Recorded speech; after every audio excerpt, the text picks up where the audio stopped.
Muy bien, vamos a hablar de un tema interesante que son las psicosis, ¿no? Las psicosis en general.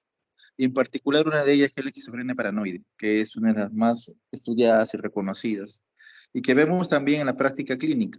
No es tan frecuente como la ansiedad y la depresión, pero es una causa importante de atención, dada la gravedad. Ese paciente llega totalmente agresivo, descuidado, desaliñado. Como vemos en la calle, esos pacientes pues, psiquiátricos, ¿no? Desnudos, sucios, cargando bultos de basura. Es un clásico psicótico crónico, ¿no? Que está descompensado muchas veces con la esquizofrenia de depresión paranoide, el cual está abandonado socialmente, ya sea pues que esté en la calle, ¿no? Siguiente, por favor.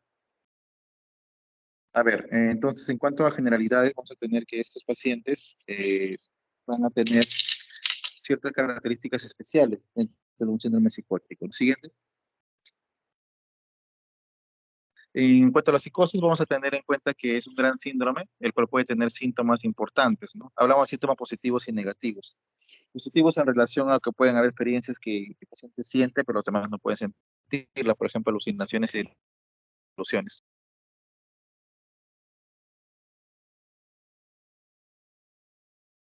Y también los síntomas negativos en los cuales hay alteraciones en las cuales le falta déficit, por ejemplo, en el discurso, que puede haber lo que es la mala logia, ¿no?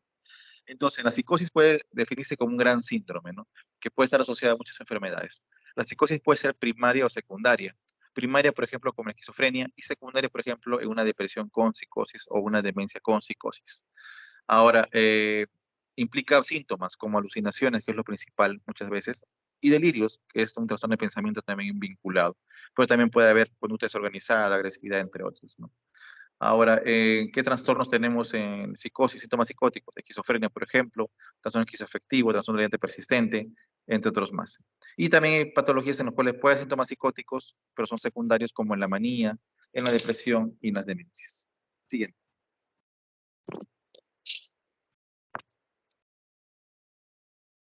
A ver, ¿listo?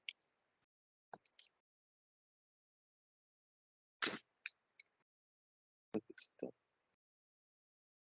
ya está. A ver, acá tenemos un slide que nos habla acerca de lo que es la parte social. La parte social es importante porque estos pacientes con esquizofrenia tienen a ser problemas crónicos y el paciente quiebra su vida social, su vida académica, su vida laboral.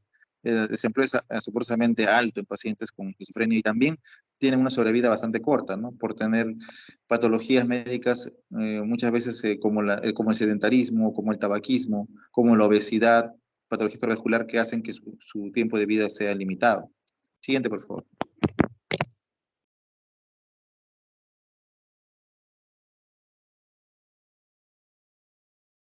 Muy bien. Y vamos a tener en cuenta también que hay algunos factores que son importantes, como los factores genéticos.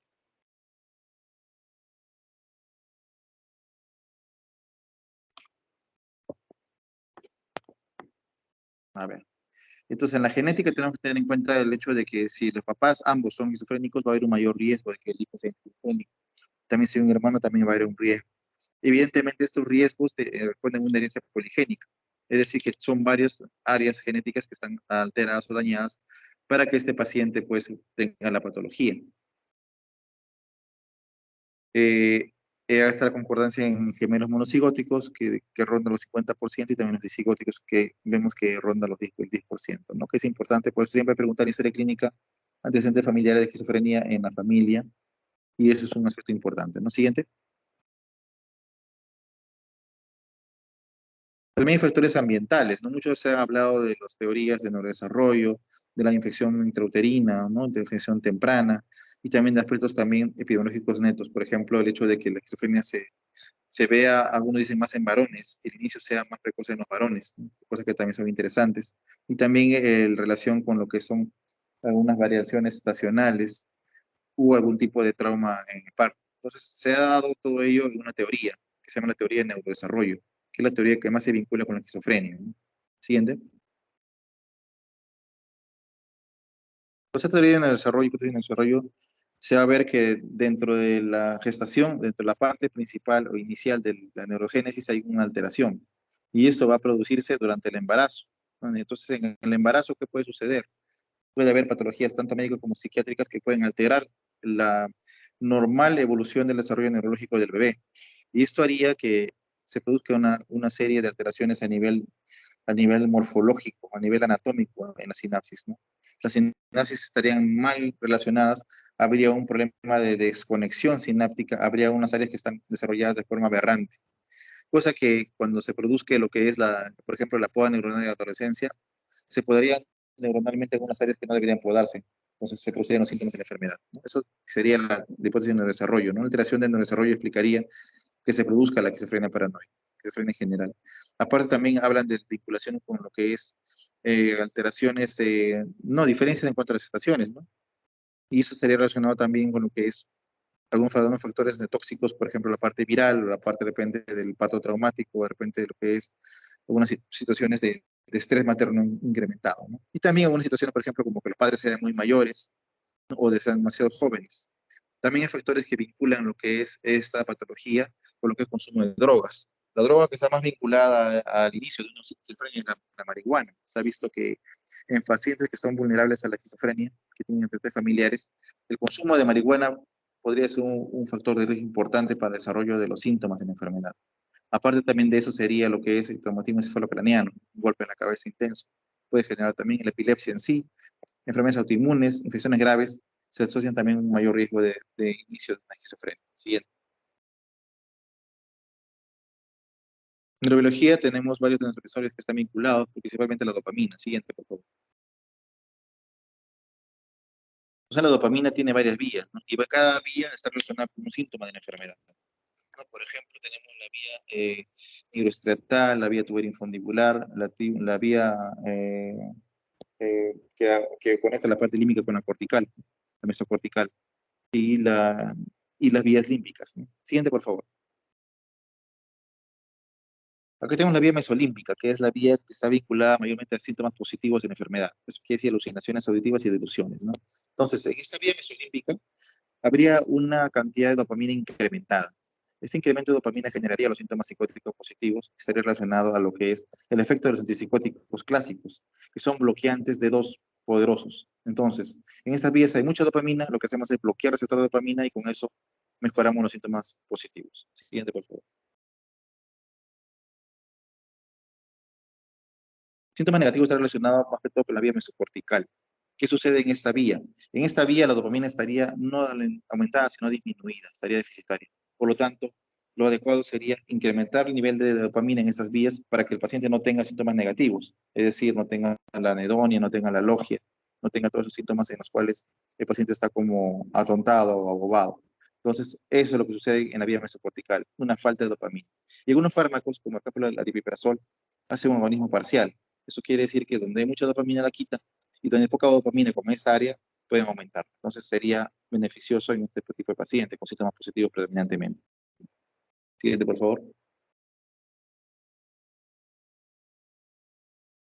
Y acá tenemos lo que son síntomas negativos relacionados con la vía dopamínérgica mesocortical y vemos más o menos cómo funciona, ¿no? Siguiente, por favor. Esta vía nigroestriatal o nigroestriada está relacionada con el SEPS, pues son los síntomas extrapiramidales. ¿No? Entonces los antipsicóticos, muchas veces los clásicos, tienen una unión importante con esta vía y se va a ver que estos fármacos van a relacionarse con síntomas extrapiramidales, ¿no? Parkinson secundario más que todo. Entonces, a nivel de esta vía estaría vinculado con los efectos extrapiramidales, ¿no? Siguiente. Y la vía tipo infundibular está relacionada con lo que es la parte hormonal, la parte endocrina, y se ve principalmente por la liberación excesiva de prolactina, relacionada con unos psicóticos clásicos, atípicos, por ejemplo, la risperidona, o clásicos como el sulpiride, ¿no? Que también incrementa mucho la prolactina. Entonces también debemos tener ese tipo de situaciones, vinculada también con la dopamina. Siguiente. Ahora, ya pasamos a la dopamina, vamos al glutamato. Si bien es cierto, todos los fármacos psicóticos tienen una acción sobre la dopamina, también hay fármacos, se están estudiando fármacos sobre glutamato, pero hasta ahora no hay ningún fármaco que se haya visto eficaz mediante este tipo de neurotransmisor. Lo que sí se ha visto son que hay modelos glutamatérgicos de psicosis, por ejemplo, el uso de polvo de ángel, la fenciclidina, o el uso de la ketamina. Ambos fármacos actúan sobre lo que es el glutamato y generarían, en una dosis alta, síntomas psicóticos muy parecidos a la esquizofrenia. Por lo tanto, hay una teoría glutamatérgica que explicaría también que alteraciones en esta vía neurotransmisorial generarían síntomas psicóticos de ese tipo, ¿no? Siguiente.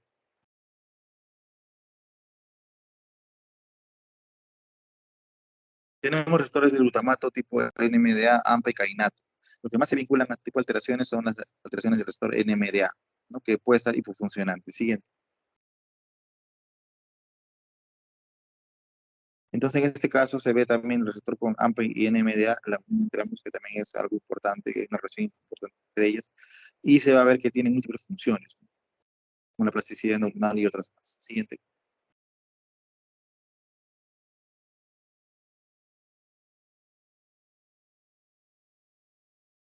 Entonces, acá tenemos que una hipofunción de receptor NMDA daría efecto a los síntomas tanto positivos como negativos.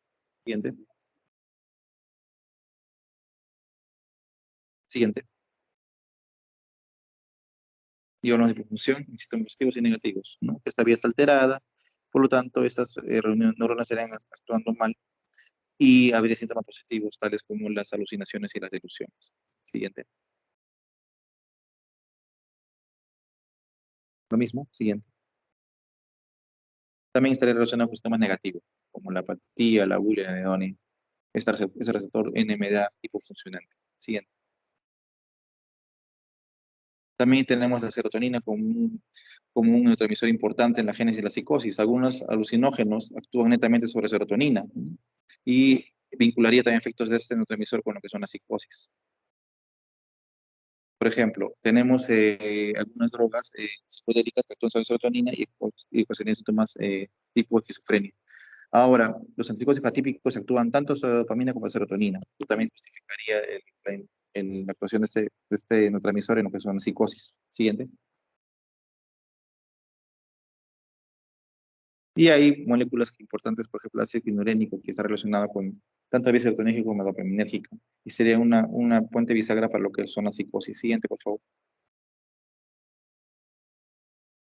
Acá tenemos una diapositiva relacionada con los fármacos, ¿ya?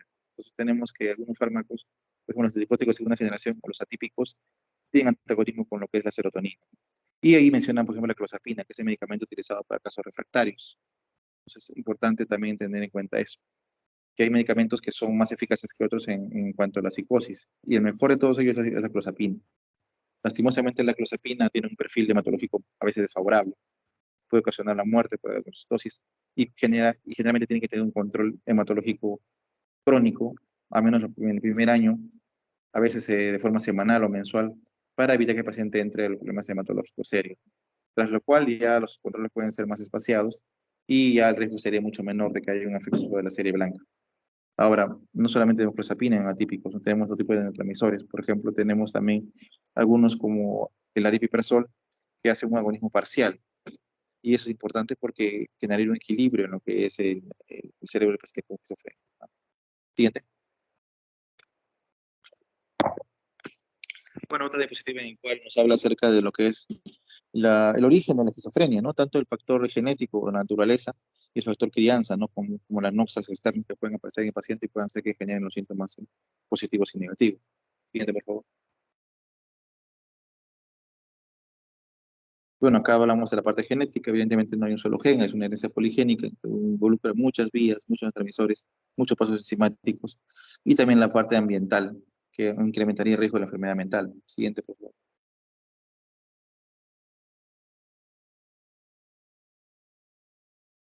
Bueno, factores genéticos y epigenéticos importantes, y también factores ambientales que están relacionados con lo que es la aparición de la enfermedad. Siguiente.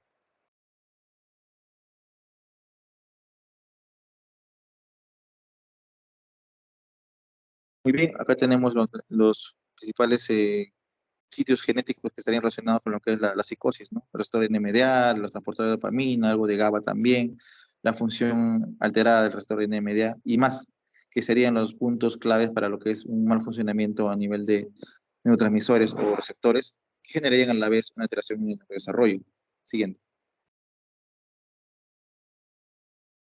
Bueno, más sobre algunos sitios genéticos importantes, de espondina, de regulina, que son los más estudiados.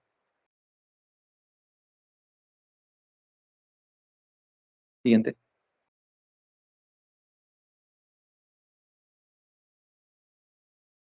Bueno, acá habla un poco de lo que es el proceso poda neuronal, que es un proceso natural fisiológico que se produce en la adolescencia. Los pacientes pues llegan a la adolescencia y entonces el cerebro mismo, mediante la plasticidad neuronal, corta sinapsis que deben ser aberrantes o que son en exceso. Entonces, ¿qué pasa con esquizofrénico?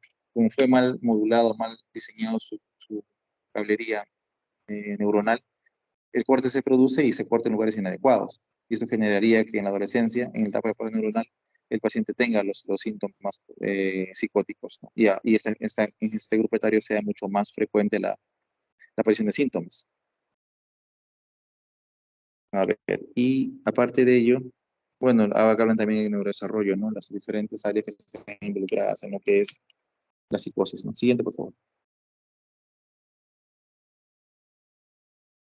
En la clínica tenemos que observar el DSM y el CIE-10 para ver los diagnósticos, ¿no? De lo que son los síntomas. Bueno, hablamos ya de síntomas positivos y negativos, ¿no? Como lo principal en lo que es una esquizofrenia. Y en este caso, pues tenemos que notar que los síntomas negativos y cognitivos tienden a ser más crónicos y tienden a ser menos respondedores a los fármacos. En cambio, los síntomas positivos tienen mejor respuesta a los fármacos y tienden a ser más agudos, ¿no? Y puede haber síntomas respiratorios a largo plazo, ¿no? Entonces, síntomas positivos, delirios y alucinaciones. Síntomas negativos, bueno, la motivación disminuida, la reducción en el habla espontánea, la logia y el tratamiento social.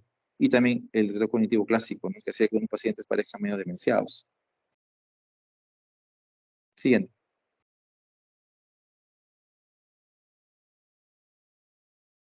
Bueno, habría que ver también la cuestión de los primeros episodios, ¿no? A ver si esta patología tiene un carácter de un episodio y nada más, o un carácter, pues, como mayormente se ve, ¿no? De episodios que se van a suceder en el tiempo, ¿no? Aparece un momento, se cura, aparentemente se cura, se deja el medicamento y nuevamente aparece la enfermedad y él tiene un curso más, pues, crónico recidivante, ¿no? Siguiente. Acá tenemos lo que es síntomas negativos, la logia, efecto aplanado, alimento social, anedonia y abulia, síntomas negativos clásicos de lo que son los cuadros psicóticos, ¿no? Siguiente. Tenemos acá los síntomas positivos y negativos de la esquizofrenia. Eso está relacionado con lo que es los síntomas. Aquí hay un esquema que es un poco más amplio, ¿no? Acá tenemos lo que es los síntomas negativos y cognitivos, por ejemplo, ¿no? Nos interesa a nosotros como para que ustedes sepan más que todos los positivos y negativos, ¿no? Pero hay otros más, por ejemplo, cognitivos, agresivos y lo que son los afectivos. Me importa más que sepan positivos y negativos particularmente, ¿no? Siguiente.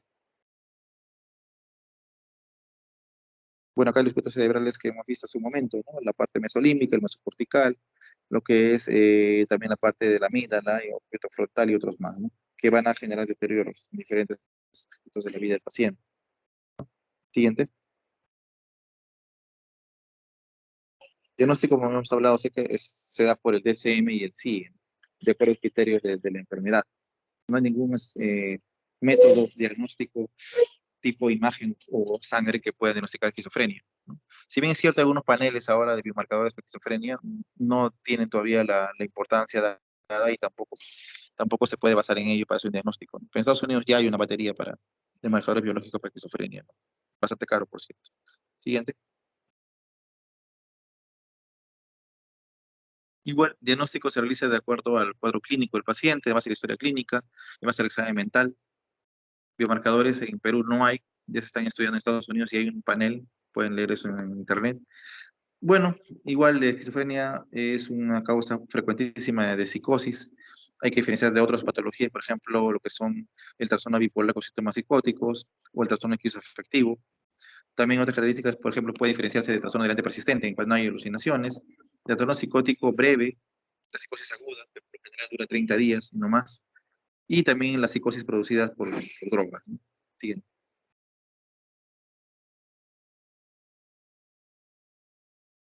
Tenemos el DSM-5 y el diagnóstico de esquizofrenia, ¿no? Ahí ponen los criterios, síntomas, ideas delirantes, que son las creencias falsas, ¿no? Y fijas que el paciente tiene, alucinaciones, mayormente que pueden ser de tipo auditivo, el lenguaje desorganizado, el comportamiento desorganizado y los síntomas negativos, ¿no? Aparte hay otros criterios, criterios B, C, D, E, F, y también hay que tener en cuenta la parte temporal. Aquí vemos que la esquizofrenia para el DSM-5 tiene que tener más de 6 meses para ser diagnosticada.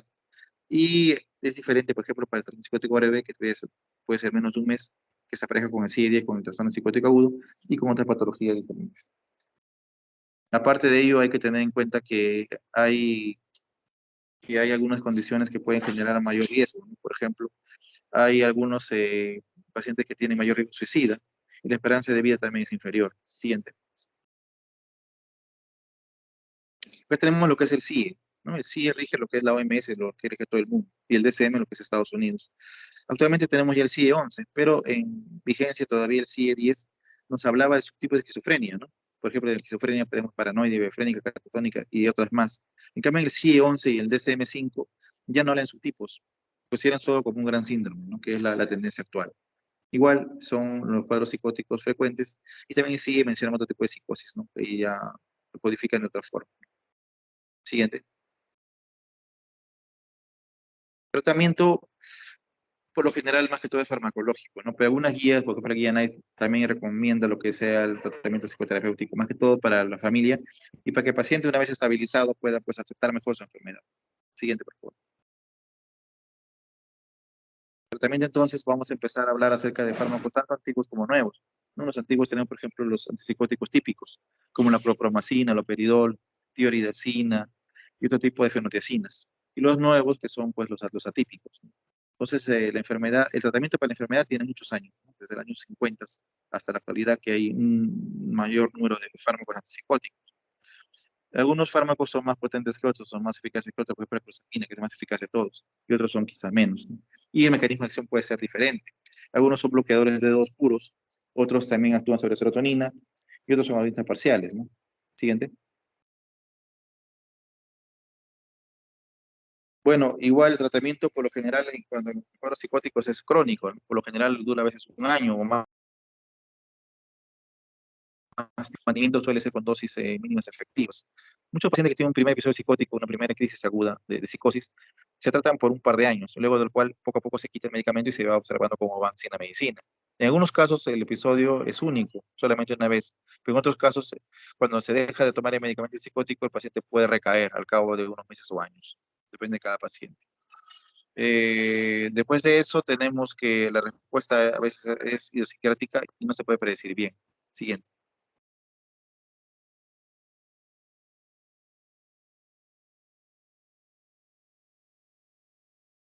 Bueno, tengo antipsicóticos y sus indicaciones, que pueden ser múltiples. No solamente el antipsicótico se utiliza para que se frene, también para otras condiciones, por ejemplo, la manía o la depresión y todo tipo de cosas más. Siguiente, por favor. Acá tenemos antipsicóticos típicos, clásicos, ¿no? Lo hemos usado el haloperidol, menos usado la pericecina, la flufenacina.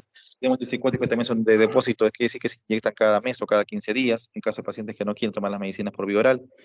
Antipsicóticos como el haloperidol que tenemos en gotas, en tabletas y en ampollas, y otros medicamentos más. Claro, siempre recordar que los típicos se vinculan más a CEPS que los atípicos. Siguen atípicos, más usado, por ejemplo, la risperidona, ¿no? Que es un medicamento que es bastante económico y seguro, pero tiene el problema de la prolactina, ¿no? Y aparte también el engorde. Los atípicos por lo general tienen problemas metabólicos, ¿no? Pueden generar que el paciente suba de peso o que debute con diabetes. Entonces hay que tener mucho cuidado con la parte metabólica, con la dieta. Entonces hay que tener cuidado con estos medicamentos. Algunos, claro, no tienen tanto perfil malo en la parte metabólica, como aripiprazol, por ejemplo, ¿no? Y algunos tienen un perfil hematológico bastante, pues, severo, como la clozapina, que requiere la farmacovigilancia en la parte hematológica, por lo menos en el primer año, de forma a veces semanal. Y ya pasando el primer año, a veces puede ser trimestral. Siguiente. Tenemos equivalencia entre psicóticos, ¿no? Hay más potentes, el que tiene menos valor es más potente que tiene más valor. O sea, la es más potente que la clomicina, por ejemplo, ¿no? Siguiente.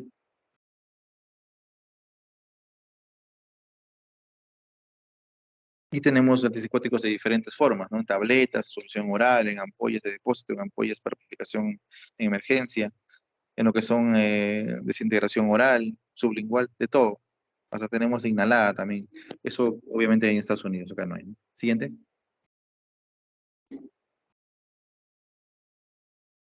Siguiente. Bueno, tenemos acá las guías NICE, ¿no? De Inglaterra, que nos recomiendan que tiene que haber algún afronte psicoterapéutico, ¿no? Tipo TCC en los pacientes, ¿no? Y es recomendable para ellos. Y eso va a mejorar lo que sea de ese tratamiento, el paciente pues que no deje la pastilla. Siguiente. El pronóstico puede ser bastante variable. Si la enfermedad se produce a más temprana edad, el pronóstico va a ser peor, debido a que el paciente pues, no va a estudiar, no va a trabajar, no va a dar una vida social o familiar. La mortalidad también es más alta debido a que tiene muchas comunidades médicas, ¿no? Diabetes, hipertensión, obesidad, sedentarismo, tabaquismo muchas veces. Y evidentemente el riesgo de suicida también es más alto con otras poblaciones. Siguiente. Muy bien, es un resumen acerca de esquizofrenia paranoide. También tenemos que tener en cuenta que hay otro tipo de psicosis. Por ejemplo, tenemos el trastorno esquizoafectivo, el trastorno bipolar con síntomas psicóticos y tenemos también el trastorno delirante persistente. A ver, diferenciar tres principales. La esquizofrenia con trastorno esquizoafectivo. En el esquizoafectivo existen síntomas afectivos juntamente con los psicóticos. Es decir, puede haber manía, puede haber depresión, más síntomas psicóticos tipo esquizofrénicos. Es decir, aquellos que involucran la generación de pensamiento. Ahora, delirante persistente, paranoia. ¿Qué cosa no hay de diferencia de esquizofrenia? No hay alucinaciones. En la paranoia solamente hay ideas delirantes nada más, que mayormente son de persecución y de referencia. Y no hay alucinaciones. Entonces, sería un diferencial de la esquizofrenia con el esquizoafectivo, con lo que es trastorno delirante persistente o paranoia, y con otros síntomas que hay secundariamente, síntomas psicóticos, por ejemplo, la manía con psicosis, la depresión con psicosis, la demencia con psicosis, ¿no? Que sería algo también diferencial.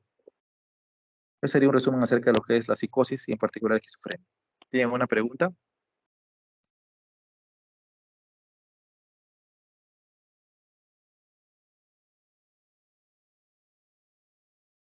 Ah, me olvidaba de la mañana, el caso de la chica. La chica ciertamente no mira los ojos, ¿ya? O sea, durante toda la entrevista no te mira los ojos, está mirando fijamente como para abajo, no te observa. Eso es algo interesante en ella. Y también, como dije hace un momento, tenía cicatrices múltiples en lo que es en el brazo izquierdo y brazo derecho, hasta el hombro, ¿no? Desde la muñeca hasta el hombro. Muchas de ellos queloides, cicatrices grandes. Eso es lo que también sería interesante considerar en esta paciente, ¿no? Que en la cual hay síntomas psicóticos. Ahora hay que diferenciar. ¿Es una psicosis primaria, una psicosis secundaria? ¿Es una esquizofrenia paranoide? ¿O es un trastorno de personalidad con síntomas psicóticos? ¿Es una personalidad limítrofe con síntomas psicóticos? ¿Es una depresión psicótica? ¿O es un trastorno esquizoafectivo?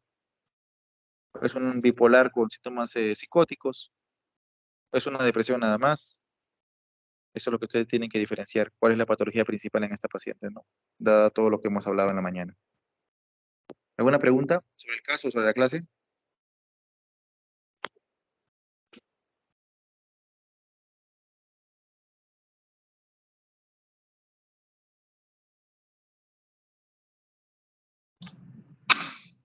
Parece que no hay preguntas. Vamos a Doctor, tener Sí, a ver, Giancarlo, escucho. disculpe, no escuché muy bien la parte de diagnóstico diferencial. ¿Podría repetirlo, Ah, doctor? sí, diagnóstico diferencial de la esquizofrenia es trastorno esquizoafectivo, trastorno delirante persistente o paranoia, sería lo principal, ¿no? Diferenciar. Y también la psicosis aguda, ¿no? La psicosis aguda pues son 30 días. En la esquizofrenia, según el CIE-10 son más de 30 días y según el DSM-5 son más de 6 meses. Entonces, básicamente serían los principales esos, ¿no? Pues también puede diferenciarlo pues de la manía con psicosis, de la depresión con psicosis y la demencia con psicosis, ¿no? Entonces sería cuestión de hacer un diferencial con eso, ¿no? De acuerdo a criterios diagnósticos del DSM o del CIE. Tienen que leerlos bien, eso es lo que tienen que leer ahora. Criterios diagnósticos del CIE 10 o del CIE 11 y del DSM-5. Van a ver que son bastante parecidos, ¿ya? Pero la diferencia muchas veces es la parte de temporalidad, ¿no? Según el CIE 10, más de 30 días de síntomas psicóticos, ya pues esquizofrenia.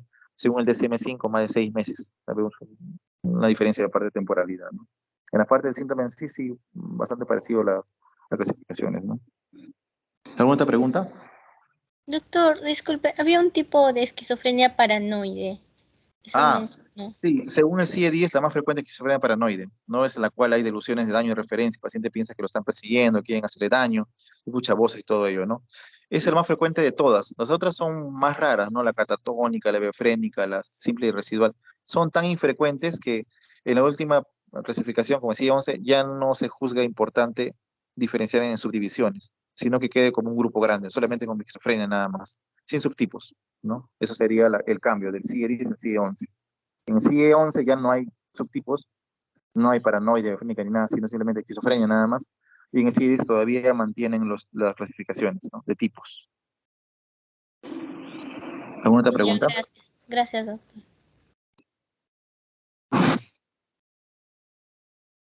Listo. Si no hay más preguntas, el pretest, bueno, en este caso postes, sale en 2 minutos, dura 15 minutos y es sobre la clase. No creo que haya mayor problema para probarlo. Nos estaremos viendo semana. Sí, dígame. Doctor, le quería comentar que algunos compañeros, incluyéndome, enviamos un poco tarde la tarea del domingo. Si Sí, lo ya pueda considerar. lo voy a revisar hoy día, ya pues será sobre menos nota, pero igual vamos a cualificarlo, no se preocupe. ¿Ya? Ya, Más bien más tarde gracias. voy a pegar aquí en el Teams la tarea de esta semana, que es el caso clínico de esta chica. Briana, ¿no? No me acuerdo bien su nombre. ¿Briana? ¿Sí? Sí. Sí, Briana. Entonces, en el caso de Briana, para que ustedes lo puedan poner, y va a haber una tarea más añadida, ¿no? Que va a ser sobre violencia intrafamiliar, violencia doméstica. Un resumen de una página nada más acerca de violencia, ¿no? Algo corto nomás, no quiero algo muy largo, aparte del caso, ¿no? Y eso va a ser la tarea de la semana. Eso lo va a colgar más tarde la tarea en el Teams. Ya chicos, lo dejo ahí, ya va a aparecer el pretest. Suerte, nos vemos la próxima semana. Cuídense. Hasta luego, doctor. Todo. Gracias, doctor. Hasta luego.